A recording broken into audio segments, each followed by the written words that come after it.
Hello friends, मैं Ujjwal Kumar Jha fine tune market के इस वीडियो में आप लोगों का फिर से स्वागत करता हूं।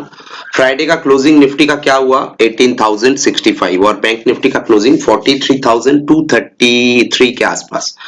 तो ओवरऑल क्या सिनारियो हम लोगों के सामने आया कि रेजिस्टेंस लेवल जो था निफ्टी के लिए और बैंक निफ्टी के लिए। निफ्टी का रेजिस्टेंस था 18,000 के आसपास और बैंक निफ्टी 43,000 के आसपास। दोनों ही रेजिस्टेंस एरिया को फ्राइडे के दिन क्लोज कर दिया, मतलब उस रेजिस्टेंस एरिया के ऊपर जाके ही क्लोज किया है निफ्टी और बैंक निफ्टी दोनों इंडेक्स ने। तो अभी हम लोगों के सामने कुछ क्राइटेरिया, कुछ प्राइस एक्शन का जो नॉर्मल सिनारियो है वो हम लोगों को फॉलो करना चाहिए आने वाले टाइम पे लिए कि आने वाले टाइम पे हम लोग यहाँ से एक रेजिस्टेंस एरिया के ऊपर चला गया है तो यहाँ से सेलिंग के लिए सोचेंगे या फिर बाइंग को कंटिन्यू रखेंगे, उसके बारे में कुछ क्राइटेरिया हम लोग को फॉलो करना है। क्राइटेरिया नंबर 1 क्या है? पहले हम लोग सबसे पहले वीकली चार्ट पे देखते हैं कि किस जगह पे खड़ा है, किस सिचुएशन पे खड़ा है। अभी मैं पहले निफ्टी से स्टार्ट करता हूं। मैं निफ्टी का वीकली चार्ट आप लोगों के सामने ओपन कर रहा हूं। निफ्टी का वीकली चार्ट में हम लोग अगर देखेंगे तो यहाँ पे कुछ रेजिस्टेंस, प्रीवियस रेजिस्टेंस एरिया था, ये 18,000 के ऊपर अभी जो खड़ा है ये 18,000 एक रेजिस्टेंस एरिया था। आप लोग यहाँ पे देख रहे हैं ये मल्टीपल टाइम इसको टेस्ट कर चुका है, नीचे जा चुका है, फिर वापस टेस्ट कर चुका है, फिर नीचे जा चुका है। तो ऐसे करते करते ये अल्टीमेटली फिर से दोबारा वही रेजिस्टेंस एरिया के आसपास खड़ा है। तो क्या होता है नॉर्मली कि रेजिस्टेंस एरिया को अगर मल्टीपल टाइम टेस्ट करने के बाद क्रॉस कर जाता है तो जनरली क्या होता है नेक्स्ट रेजिस्टेंस लेवल तक जाने का कोशिश करता है। तो यहाँ पे नेक्स्ट रेजिस्टेंस लेवल 18,400 से लेकर 18,500 के आसपास है। उसके ऊपर अगर देखेंगे तो 18,600 के आसपास यहाँ पे एक रेजिस्टेंस एरिया है और उसके ऊपर अगर देखेंगे तो वो 18,800 के ऊपर, मतलब लगभग 19,000 के ऊपर रेजिस्टेंस एरिया है। तो आने वाले टाइम के लिए हम लोगों का रेजिस्टेंस एरिया कौन सा है? 18,400 से लेकर 18,600, ये वाला रेजिस्टेंस एरिया है। यहाँ पे एक रेजिस्टेंस एरिया बन रहा है 18,400 से लेकर 600, मतलब यहाँ से कम 500 टू 600 पॉइंट ऊपर में हम लोगों का रेजिस्टेंस एरिया रह सकता है आने वाले टाइम पे। तो ये रेजिस्टेंस एरिया तक जाने के बाद हम लोगों को सेलिंग करना चाहिए या फिर यहीं से हम लोगों को सेलिंग के लिए सोचना चाहिए। देखने वाले बात ये होगा कि मल्टीपल टाइम ये सारे 18,000 का लेवल को टच करने का कोशिश किया था। वीकली चार्ट दिखा रहा हूं मैं आप लोगों को, ध्यान में रखिएगा। हर एक कैंडल हर एक वीक को आइडेंटिफाई कर रहा है यहाँ पे। तो वीकली चार्ट मुझे बता रहा है कि ऑलरेडी ये जो लास्ट वीक का कैंडल है ये एक लॉन्ग स्ट्रॉन्ग बुलिश कैंडल बना है और ये bullish candle already previous candle का हाई को क्रॉस करके क्लोजिंग हुआ है और क्लोजिंग एक रेजिस्टेंस एरिया को क्रॉस करके 18,000 के ऊपर क्लोज दिया है। तो आने वाले टाइम पे हम लोगों के लिए हर्डल क्या हो सकता है? 18,400। ठीक है, अभी सिचुएशन क्या बन सकता है? यहाँ पे अगर सपोर्ट देखेंगे तो सपोर्ट कहां पे हो सकता है? आप लोगों से मैं कई बार डिस्कस कर चुका हूं। अगर एक स्ट्रॉन्ग बुलिश कैंडल बनाता है वीकली चार्ट पे, ये मेरा प्रीवियस वीडियो में जितने सारे पुराने व्यूअर है उनको पता है, मैं इस पर्टिकुलर प्राइस एक्शन के बारे में बहुत बार कर चुका हूं कि नॉर्मली क्या होता है एक स्ट्रॉन्ग बुलिश कैंडल, ऐसा अगर स्ट्रॉन्ग बुलिश कैंडल बनाता है जैसे प्रीवियस वीक में बना है, उस कैंडल का 50% जब तक ब्रेक नहीं करता है, मतलब 17,800। यहाँ पे 50% का मतलब क्या है? 17,800। तो ये इस रेंज के नीचे जब तक कोई डेली बेसिस में 1 या 2 दिन क्लोज नहीं करता है तब तक हम लोग इस कैंडल को स्ट्रॉन्ग बुलिश कैंडल के हिसाब से फॉर्मेशन को भी स्ट्रॉन्ग मान के चलेंगे और पॉजिटिव साइड में ट्रेड करते रहेंगे। ठीक है, छोटा मोटा रिवर्सल आ सकता है, 150 पॉइंट 100 पॉइंट ऊपर नीचे हो सकता है, लेकिन ट्रेंड हमेशा पॉजिटिव साइड में रख के चलेंगे जब तक ये 17,800, मतलब ये जो कैंडल है इसका 50% जब तक ब्रेक नहीं करेगा, 50% के नीचे जब तक कोई डेली बेसिस में क्लोजिंग नहीं मिलता है तब तक हम लोग कोई नेगेटिव सिनारियो नहीं देखेंगे। यहाँ पे अभी ऐसा सिचुएशन बन सकता है। देखिए यहाँ पे एक छोटा सा रेजिस्टेंस है 18,200 पे, आप लोगों को भी दिख रहा है चार्ट पे, ये जो रेजिस्टेंस एरिया है यहाँ पे किया था। तो ये छोटा सा रेजिस्टेंस एरिया 18,200 है और अभी मार्केट 18,000 के आसपास ट्रेड कर रहा है।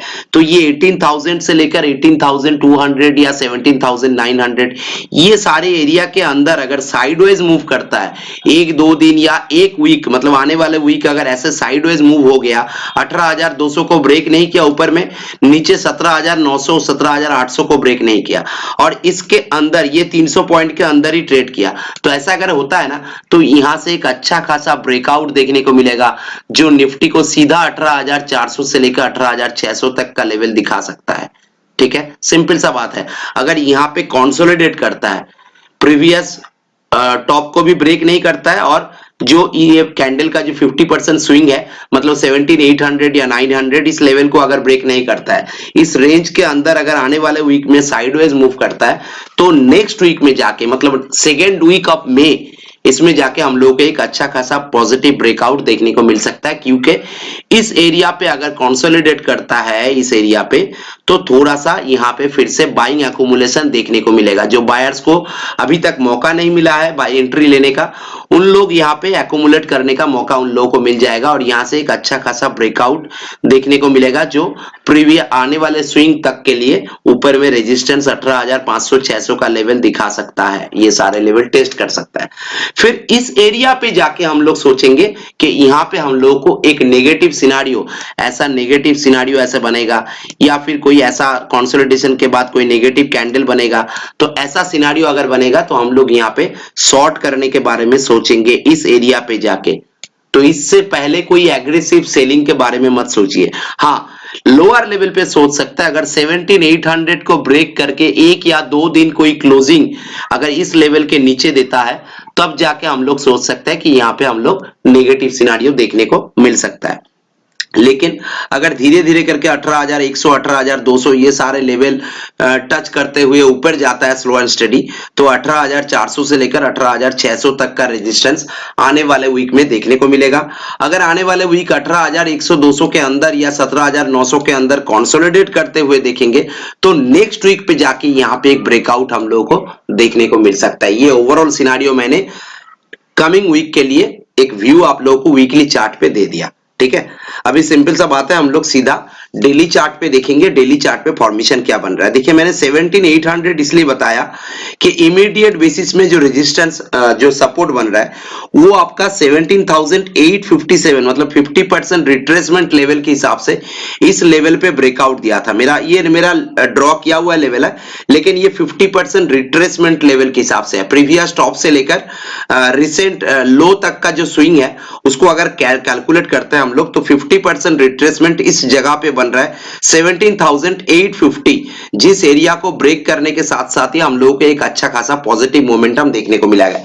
तो इमीडिएट बेसिस में सपोर्ट कहां पे बन रहा है 17,850 को राउंड फिगर में पकड़ लेंगे तो ये इमीडिएट बेसिस में सपोर्ट बन रहा है। मतलब नेक्स्ट वीक के लिए मान लीजिए इसको सपोर्ट मान के चल सकते हैं हम लोग 17,850 इस एरिया के नीचे या 17,800 के नीचे अगर क्लोजिंग देगा डेली क्लोजिंग, तब जाके हम लोग सोचेंगे कि हम लोग को यहां से थोड़ा सा लॉन्ग के लिए एंट्री लाइन लेना चाहिए, धीरे धीरे करके सेलिंग के लिए सोचना चाहिए। लेकिन कब होगा अगर कोई क्लोजिंग मिलता है तो, ठीक है।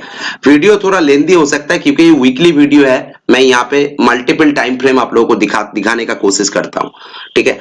तो ये ओवरऑल सिनेरियो है। आने वाले टाइम के लिए रेजिस्टेंस क्या है 18,100 पहला रेजिस्टेंस है, उसको पार करेगा तो देखिए 18,446 का नेक्स्ट रेजिस्टेंस एरिया है जो मैंने आप लोगों को डेली चार्ट में बताया था।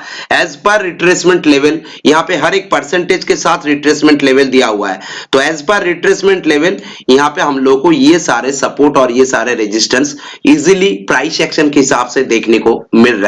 ये purely price retracement level draw किया हुआ है, इसमें कोई कॉम्प्लिकेटेड चीज है ही नहीं, ठीक है, सिंपल सा बात है। तो मंडे के ट्यूसडे के लिए, आज तो ऑलरेडी मंडे हॉलीडे है, तो ट्यूसडे के लिए हम लोग का लेवल क्या होगा, सिंपल सा लेवल होगा। एक भी दिन पिछले 3 दिन से देखिए कोई भी दिन प्रीवियस बॉटम को ब्रेक नहीं किया है, कोई भी दिन प्रीवियस बॉटम को ब्रेक नहीं किया, मतलब प्रीवियस जो स्विंग बॉटम है उसको ब्रेक नहीं किया है। तो अभी के लिए करंट टाइम पे क्या होगा सिनारियो, अगर इस टॉप को ब्रेक करता है मतलब 18,075 से लेकर 18,075 से लेकर 18,080 इस एरिया को अगर ब्रेक करता है, फ्लैट ओपनिंग होने के बाद इसको क्रॉस करता है तो हम लोग यहाँ पे बाई करने के बारे में सोचेंगे, ठीक है। यहां से बाई करेंगे तो 18,150 से लेकर 18,160 का पहला टारगेट होगा। यहां पे पहला टारगेट 18,150 से लेकर 160 तक का टारगेट देखने को मिलेगा 18,075 के ऊपर। स्लो एंड स्टेडी जाएगा, अगर फ्लैट ओपनिंग होता है तो ऐसा सिनारियो हम लोगों को देखने को मिलेगा। अगर कोई गैप डाउन ओपनिंग होता है 18,065 के क्लोज किया है, अगर कोई गैप डाउन ओपनिंग होता है, मान लीजिए 18,000 या 18,000 के लेवल के नीचे कोई गैप डाउन ओपनिंग होता है, हम लोग तुरंत शॉर्ट करेंगे नहीं करेंगे, वेट कीजिएगा, क्योंकि ये जो सपोर्ट एरिया है 17,875 के आसपास या 880 के आसपास जो फ्राइडे का आपका लो है, तो वो फ्राइडे का लो को जब तक ब्रेक नहीं करता है तब तक कोई शॉर्ट करने के बारे में, एग्रेसिव सेलिंग के बारे में मत सोचिएगा, क्योंकि मार्केट ऑलरेडी बहुत दूर जा चुका है। यहां से छोटा मोटा कोई गैप डाउन ओपनिंग होगा तो रिवर्स करने का या करेक्शन होने का बहुत अच्छा जगह है। यहाँ पे कोई भी जगह पे 17,950 से लेकर 17,900 इस रेंज के अंदर कहीं पे भी सपोर्ट लेके वापस बाउंस बैक कर सकता है। यहाँ पे भी सपोर्ट लेके बाउंस कर सकता है, यहाँ पे भी सपोर्ट लेके बाउंस कर सकता है। तो एग्रेसिव सेलिंग तब करना जब फ्राइडे का जो लो है, ध्यान में रखिएगा, फ्राइडे के दिन में जो लो बनाया है उस लो एरिया को जब ब्रेक करेगा तभी जाके शॉर्ट करने के बारे में सोचेंगे। नहीं तो हम लोग बाय ऑन डिप्स का अपॉर्चुनिटी ढूंढेंगे जहां पे सपोर्ट लेगा, और अगर फ्लैट ओपनिंग होने के बाद ऊपर जाता है 18,075 को ब्रेक करता है तो हम लोग यहाँ पे पॉजिटिव साइड बाइंग एंट्री बना सकते हैं। सिंपल सा बात है, as it is weekly, daily और इंट्राडे बेसिस में आप लोगों को क्लियर कर दिया। फ्लैट ओपनिंग और गैप डाउन ओपनिंग दोनों साइड मैंने बता दिया। अगर कोई गैप अप होता है, मान लीजिए 70 टू 80 पॉइंट्स का कोई गैप अप दे दिया, 100 पॉइंट्स का कोई गैप अप दे दिया, क्योंकि मार्केट बहुत ही पॉजिटिव मोमेंटम में है, तो हो सकता है 18,150 के आसपास या 18,130-40 के आसपास, 100 के ऊपर कहीं पे भी गैप अप दे दिया। वेट कीजिए, जैसे ही गैप अप होगा डेफिनेटली यहाँ पे थोड़ा सा रिवर्सल देखने को मिलेगा, थोड़ा बहुत, ज्यादा नहीं, हो सकता है प्रीवियस क्लोजिंग तक आ सकता है, और फिर यहां से अगर बाउंस बैक करता है तो यहाँ पे हम लोग एक बाइंग अपॉर्चुनिटी ढूंढेंगे। लेकिन सेलिंग के बारे में मत सोचिएगा, मैं आप लोगों को मना कर रहा हूं। अगर कोई गैप अप, बड़ा सा गैप अप भी होता है, 80 टू 100 पॉइंट्स का भी गैप अप होता है, तो जितना गैप दिया है उस गैप को क्लोजिंग करने के लिए अगर शॉर्ट करना चाहते हैं तो शॉर्ट कर सकते हैं, एक 5 मिनट का कैंडल का ब्रेकडाउन के हिसाब से। नहीं तो वेट कीजिए, थोड़ा सा रिवर्सल करने के बाद हो सकता है यहां से फिर से बाउंस बैक ले ले, मैक्सिमम क्लोजिंग एरिया तक आ सकता है, उसके बाद यहां से बाउंस बैक कर जाएगा। ठीक है, तो ये सिनारियो है ओवरऑल मार्केट का, क्योंकि weekly chart, daily chart, intraday chart, कहीं पे भी कोई negative side momentum, negative side trend हम लोग को एज पर प्राइस एक्शन देखने को नहीं मिल रहा है। क्लियर कट बात है, ठीक है। तो ये सिचुएशन है ओवरऑल निफ्टी का। अभी बैंक निफ्टी का देखेंगे, सेम सिचुएशन बैंक निफ्टी का है, बस लेवल्स थोड़ा सा चेंज होगा। पहले वीकली चार्ट दिखा देते हैं। वीकली चार्ट पे इमीडिएट बेसिस में वही सेम चीज, एक स्ट्रॉन्ग पॉजिटिव कैंडल वीकली बना है। इसका 50% के नीचे, 50% कैलकुलेट करने जाएंगे तो 50% ऑलरेडी 42,500 400 के आसपास हो रहा है। इसके नीचे हम लोग छोटा सा एक शॉर्ट मोमेंटम बना सकते हैं 42,000 तक का, यहां से मतलब 200-300 पॉइंट का।